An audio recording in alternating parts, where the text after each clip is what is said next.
Hi guys, magandang araw po sa inyong lahat. Ito po ang aking vlog today, ang train problem. Ngayon, ang dami nag-iintay ng mga tao sa train. Sa kabila, may train ang dumadaan, siguro pangatlo na yan.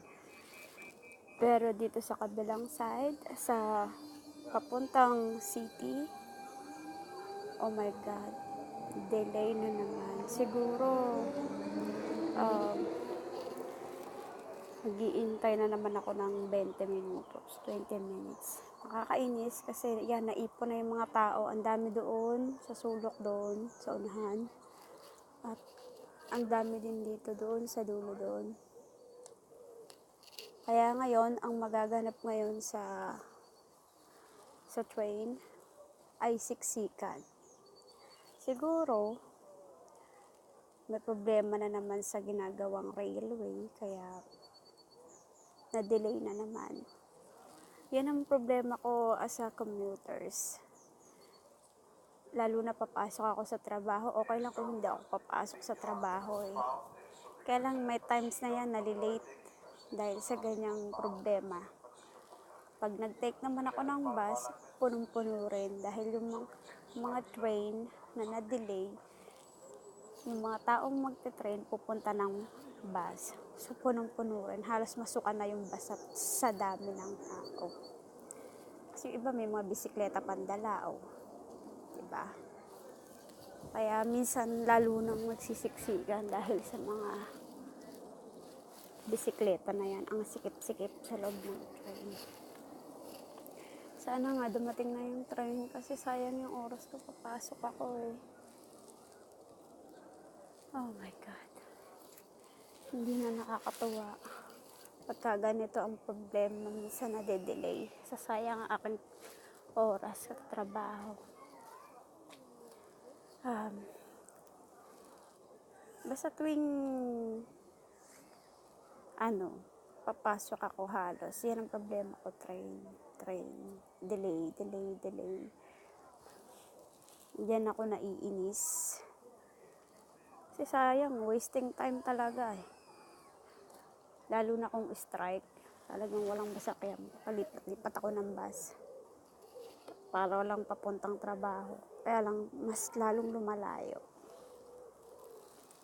Ay, iinip na yung mga tao. Iinip na rin ako. Yan. Ito nga pala ako guys. Paano ko babalik ka rin yung camera ko. Ayan po ako. Ayan. Hihintay tayo ng train. Oh my God. Lagi na lang problema ang train.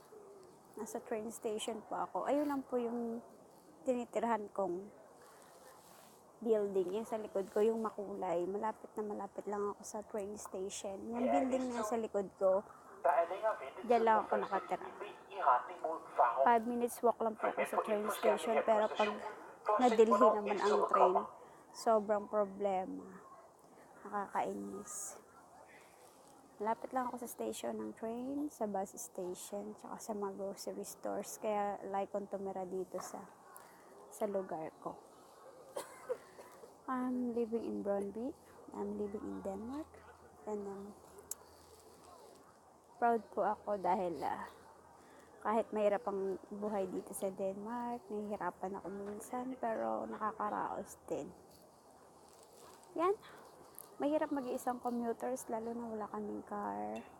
Asawa ko ayaw mag-drive, ewan ko ba. Ako, takot din ako mag-drive, kaya commute talaga kami ng bongga, guys. Yes. Ay, nako. Sana nga dumating na yung train. Sayang yung oras ko eh. Hindi na nakakatuwa. Na-waste yung oras ko. Mamaya, ipapakita ko sa inyo paano dumating yung train. At grabing siksikan ng bonggang-bongga.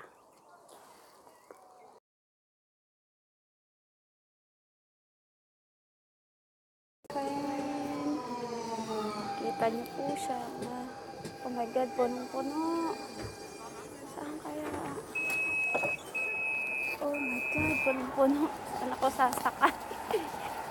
Punong-puno. Oh my God, punong-puno. Ay!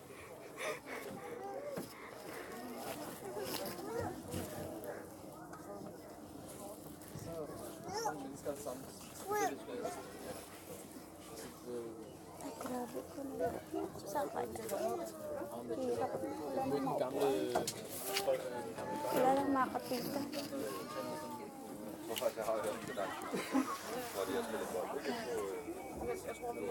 Ang tao.